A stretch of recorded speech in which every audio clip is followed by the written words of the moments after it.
peur de l'argent vous a fait perdre la raison, à vous aussi. Oui, on peut dire ça, oui. À quel point? À un point que j'en ai fait des braquages. Des braquages? Voilà. Vous avez braqué qui ou Banque. quoi? Des banques? Ah bah, tant qu'à faire. Ah bon, moi, je sais pas si c'est L'argent quand est dans même les pas banques, hein. commun non plus. Oui, c'est vrai. Bon. Vous avez fait ça tout seul? Toujours tout seul. À quel âge? À 18 ans, en 1982, j'ai commencé, voilà. À 18 ans. Vous avez À d'autres ont élaboré un quitté leur plan? province, moi j'ai quitté... voilà. Très bien, on a les mêmes références. Voilà. Montant du butin la première fois? 17 000 francs à peu près. Ça faisait 5 fois le SMIC, mon salaire. Vous y pensiez depuis longtemps? Comment? Vous y pensiez? Pardon. Oui, pardon, comment? Vous y pensiez depuis longtemps à Oui, braquer parce cette que banque? je suis assez fan de films de gangsters et tout, fan de Messring avant tout. Ouais. Et j'en voulais un peu au système, parce que j'ai vécu dans une famille assez très très modeste même. Et puis j'ai dit, ben je ne passerai pas par là. Voilà. Donc j'ai attendu mes 18 ans pour être majeur, pour pas que ma famille soit embêtée par la justice, en cas où je me fasse attraper. Et donc voilà, dès que j'ai eu mes 18 ans, je suis parti. Je travaillais, mais je suis parti à côté. Faire mes braquages de banque. Voilà. Alors racontez-nous comment vous y preniez pour braquer une banque. Eh ben, dans les premiers temps, j'avais une estafette avec une moto. Vous savez que je faisais un repérage d'abord pendant une petite semaine à peu près, l'ouverture, la fermeture, etc. Quand même de monde, de personnel qui rentrait, qui sortait. Et puis au moment, le jour J, je garais l'estafette dans une petite rue. Je descendais 2 madriers. La moto, je mettais le casque, m'équipais. La moto, je mettais le casque, m'équipais en combinaison d'ouvrier. Et puis j'allais faire ce que j'avais à faire. Et puis je revenais, donc je montais sur les madriers, la camionnette fut fermée, et puis je partais, j'enlevais la combinaison et je partais continuer ma vie avec tout le monde. Voilà. Vous étiez armé? Oui, dans un premier temps, j'étais armé, mais pas chargé. Pas chargé. Non, parce que je voulais blesser personne, je voulais pas aux gens, je voulais au système. Voilà. Vous avez braqué beaucoup des banques? Réussi une bonne quinzaine, ouais. 15? Ouais. C'est énorme. Je compte pas les échecs. Hein. Votre plus grosse recette? À peu près dans les 39 000 francs, à peu près, un truc comme ça à l'époque. C'était énorme. Ouais. Et j'en ai fait 3 aussi en Allemagne. Et là, vous recherchez quoi en fait? L'argent ou l'adrénaline? Un peu de tout. Bah, l'argent, Ouais. bien sûr, hein, c'était avant tout. Pour avoir un train de vie assez élevé, parce que j'aimais ça. On prend goût, hein. On prend goût, hein. Et bien sûr, l'adrénaline. Parce que le cœur y bat quand même, hein, quand on est... Même si j'ai toujours été, comme on dit, un serpent à sonnette sur place, j'avais pas peur moi, j'avais peur pour les autres par contre. Moi qui joue les héros et Alors, de voir, je ne comprends pas ce que ça veut dire, un serpent à sonnette pour les autres, ça veut dire quoi? j'étais froid, j'avais jamais peur, je rentrais, poli, toujours poli, hein, s'il vous plaît madame, mettez-moi l'argent dans ce sac. Voilà. D'ailleurs, on m'avait surnommé le braqueur gentleman à une période. Parce que à la fin, le lendemain, j'envoyais des fleurs pour m'excuser. Non. Voilà, voilà. Plutôt original ça comme manière de Ah bah oui, parce que d'agir. la pauvre, ou le pauvre, non, c'était les femmes malheureusement. On parle de parité, mais là c'était beaucoup les femmes. Là. Qui était au guichet? Ouais, oui, toujours, j'ai pas le temps de faire les coffres. Hein. La liberté avant ça tout. vous est jamais arrivé de vous dégonfler justement parce que la personne qui était au guichet avait du stress ou avait Oui, un ça m'est arrivé. malaise Ça m'est arrivé 2-3 fois quand c'était des personnes d'un certain âge. Je voulais pas qu'ils fassent une crise cardiaque sur le tas. Donc une quinzaine de fois. Donc c'était des braquages tous les combien? Je n'ai pas un calendrier, mais c'était... Un par mois, quoi, pour assurer... Oui, 2 ou 3 par an, quand même. Ouais. Vous avez continué jusqu'à quel moment? Jusqu'à temps qu'on m'arrête, quoi. Qu'on me dise stop, maintenant arrête des conneries. Ah d'accord. Bah, J'ai alors, plus vraiment le choix non plus. Hein. vous nous raconterez tout à l'heure comment ça s'est passé, à quel moment c'est arrivé. Magali, bonjour. Bonjour.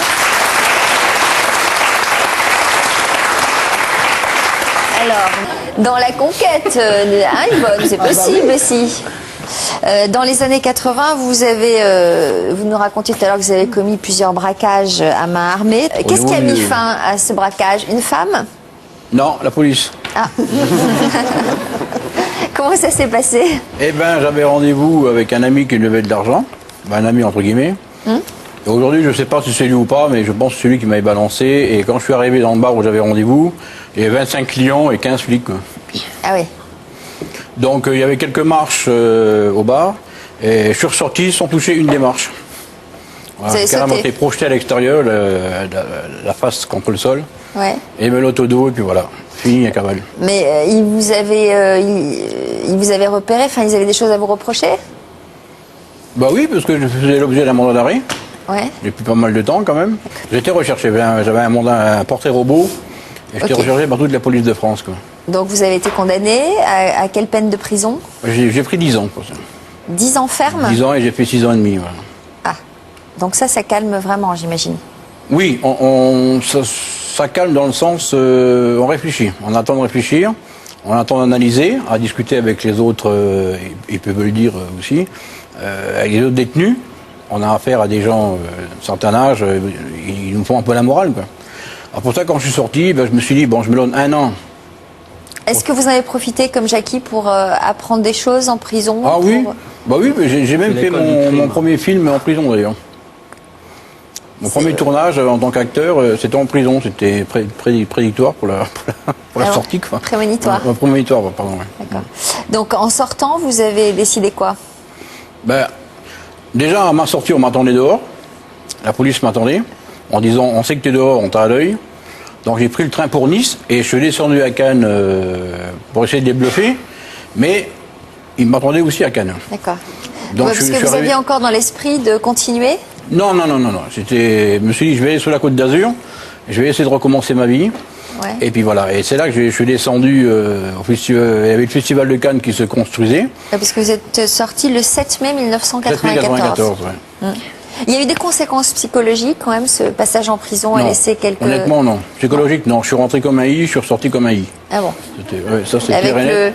Ils m'ont pas rabaissé. Ni la justice, ni la prison ne m'a rabaissé. Le point au même endroit. Toujours pareil. Au-dessus du I. Ouais, voilà.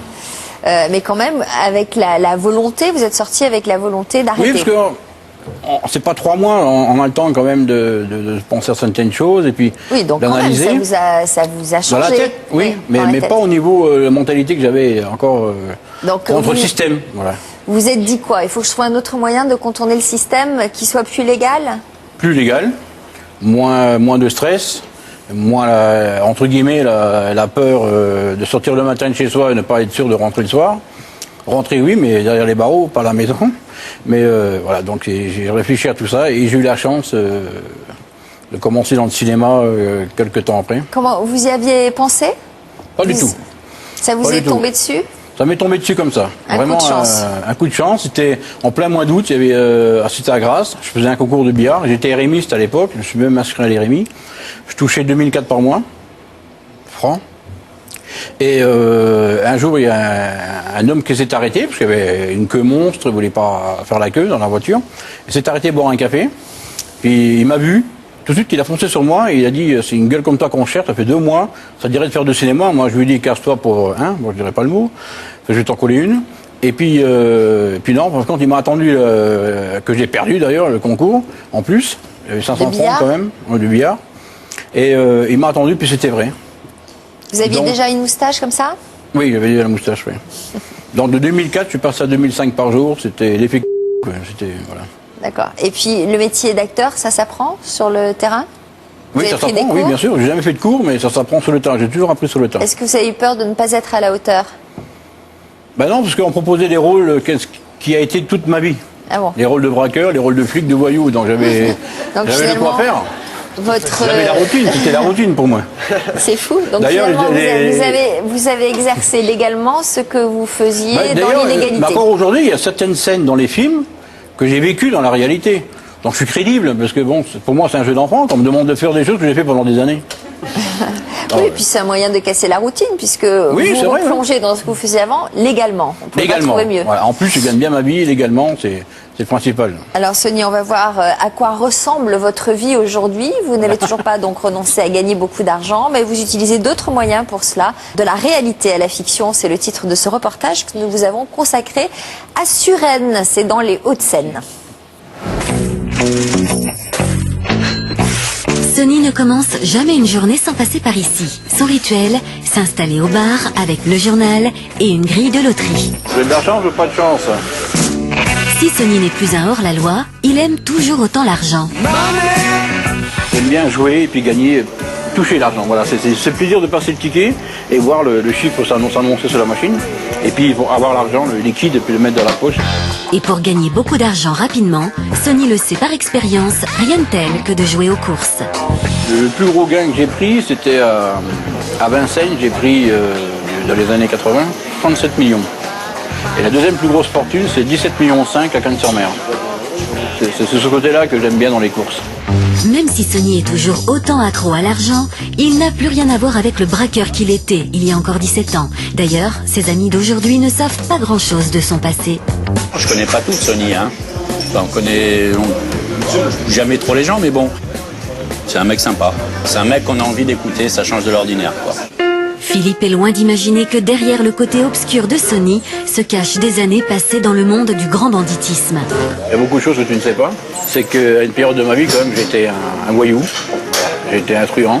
J'ai fait des braquages, j'ai fait diverses choses. C'est pas valorisant, mais bon, c'est parti d'un passé que j'ai oublié. Mais voilà, je voulais que tu le saches, parce que moi je te considère comme un ami. Un pote de course, mais un ami avant tout. Tu vois, moi, tu pourrais être demain antiquaire, médecin, voyou, ce que tu veux, ça c'est ta vie, ça t'appartient. Maintenant que tu me le dis, ça peut être un métier comme les autres. Hein. Oui, on dit qu'ils ont bon cœur. C'est un métier, Merci mon ami. Si Sonny est resté jusqu'à présent très discret sur son passé, il y a une personne à qui il a tout avoué, c'est Cécile, sa compagne depuis 3 ans. Quand j'ai rencontré Cécile le premier soir, et tout de suite, oui, je lui ai dit que j'avais fait de la prison et que je préférais lui dire tout de suite de moi-même, qu'elle l'apprenne un jour à travers la presse ou autre. Voilà. Quand en fait Sonny donc m'a raconté son histoire, sa vie d'avant, on va dire, j'étais un peu surprise. Ça me dérangeait pas, je veux dire, parce que c'était du passé. J'ai pas peur qu'il replonge, parce qu'en fait, ce qui est passé, et non, il recommencerait pas. L'argent, j'en gagne moins qu'avant, c'est vrai, mais j'en gagne bien quand même. Donc tu vois bien qu'on a quand même une vie assez belle, et puis il n'y a pas de raison à replonger de toute façon. Sonny gagne moins d'argent, certes, mais il a réussi une reconversion des plus étonnantes. 6 mois après sa sortie de prison, il incarnait le rôle d'un flic dans un film. Depuis maintenant 17 ans, c'est avec le métier d'acteur qu'il gagne sa vie, et c'est toujours dans le même registre qu'il excelle.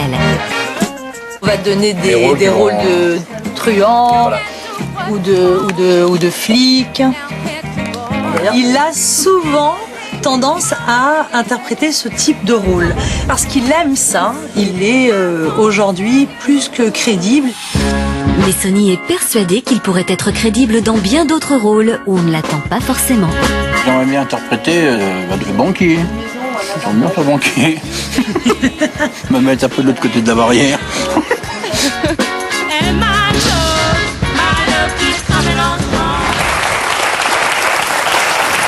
Sonny, si on vous propose un rôle de flic, vous acceptez ou pas? De flic, oui, s'il est véreux. Il doit être que véreux.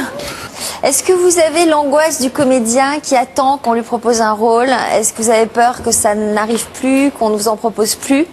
Non, j'ai pas cette peur, parce que maintenant je suis quand même dans le métier depuis pas mal d'années. Et si c'est un jour ça arriverait, bon là je pourrais réagir. Je le dis souvent, soit je finirai avec la vie, ou je passerai autre chose, je deviendrai un voyou en col blanc, mais je n'irai pas travailler, ça c'est sûr, je ne supporte pas les patrons, donc. Je vous ai observé pendant le reportage quand votre compagne vous retrouve dans le parc et on sent le gros tendre.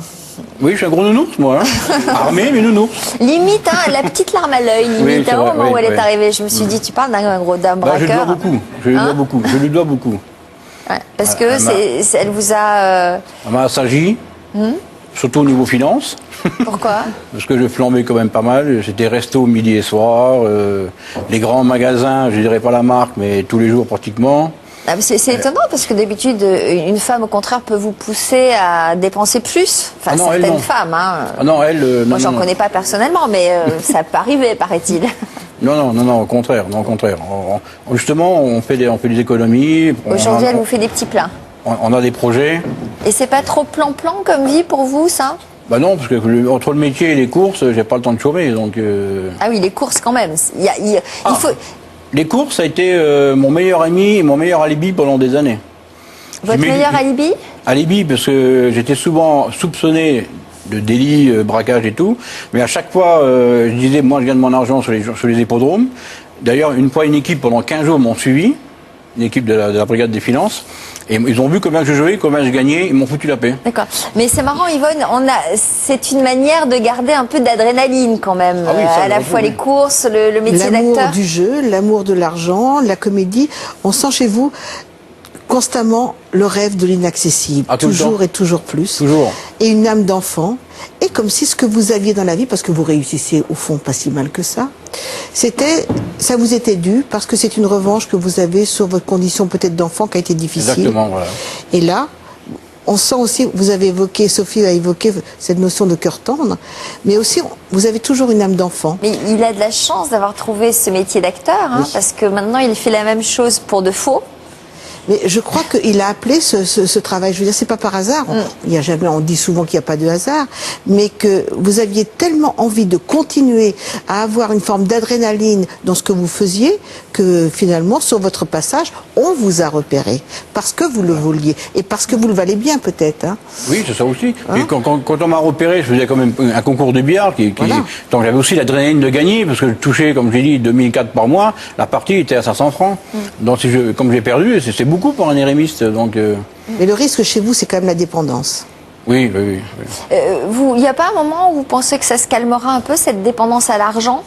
Vous Je dites ne pense qu'aujourd'hui votre compagne vous a un peu apaisé, Ouais, m'a beaucoup apaisé. mais vous avez quand même envie d'en gagner toujours plus? Plus, non, comme je suis bien, je suis serein. Toujours plus, sans dépenser plus, sans travailler plus? Ah, ça me rappelle quelqu'un, ça. Non, c'est pas sans dépenser plus, c'est sans travailler plus. Oui, voilà, oui. Non, je vis bien, je vis mes loisirs, je sors, je m'achète les fringues que je veux, et c'est le principal. Aujourd'hui, je me contente, entre guillemets, de la vie que j'ai. Donc moins boulimique d'argent, moins boulimique de fringues, moins boulimique en C'est règle l'amour, générale. ça. Hein. C'est l'effet de l'amour. Ça vous apaise. Ça m'apaise parce que j'ai pas envie de tout perdre. Je crois que l'amour, c'est ce qui est le plus important au monde. Ah, bravo. Pour une fois que je le trouve, je vais pas le perdre. Voilà. L'amour n'a pas de prix. Magali, vous êtes ce qu'on appelle une escort girl depuis 5 ans. Vous dites pas besoin. Oui, par la formation pour Par la changer de vie, formation, oui. c'est ça. Offrez-vous les moyens De changer de vie. d'avoir une autre activité. Mais c'est vrai, pour revenir à ce que disait tout à l'heure Yvonne, à mon sujet, que j'étais un gros nounours, il est vrai que j'ai un bon cœur, c'est vrai que je l'ai toujours eu. Et d'ailleurs, c'est pour ça qu'avec ma compagne, pour rejoindre un peu ce qu'elle disait, nous avons créé une association qui s'appelle ARPEO, Artistes Réunis pour Enfants Oubliés. On vient en aide aux enfants défavorisés, justement pour pas qu'ils aient un jour à l'adolescence le déclic que nous avons eu et qui C'est-à-dire tourne le mal. déclic de la tentation de De la l'argent tentation de facile. l'argent, parce que les parents, justement, ont peu de moyens, etc. Donc après, il y a l'école, il y a ceci, le gamin qui a une marque et l'autre n'en a pas. Donc ils ont tendance un peu à aller vers ça, et c'est pour ça que nous avons créé cette association, voilà. J'espère quand même qu'on n'aura pas donné des modes d'emploi Non, jamais. de cambriolage ou de braquage. Non, hein. d'ailleurs, J'espère d'où mon témoignage, si ça peut aider quelqu'un de Ouais, pas... J'espère que vous ne retiendrez pas ça de cette émission. Mais en revanche, on va saluer le courage de nos invités d'avoir parlé sans tabou de leur passion pour la grande vie et le luxe par des moyens pas toujours très légaux. J'espère que cette émission vous aura éclairé sur votre propre rapport à l'argent. La discussion se poursuit sur France2.fr et vous y retrouverez cet après-midi Sony, Redouane et Jackie pour un chat en direct. Merci, bon après-midi.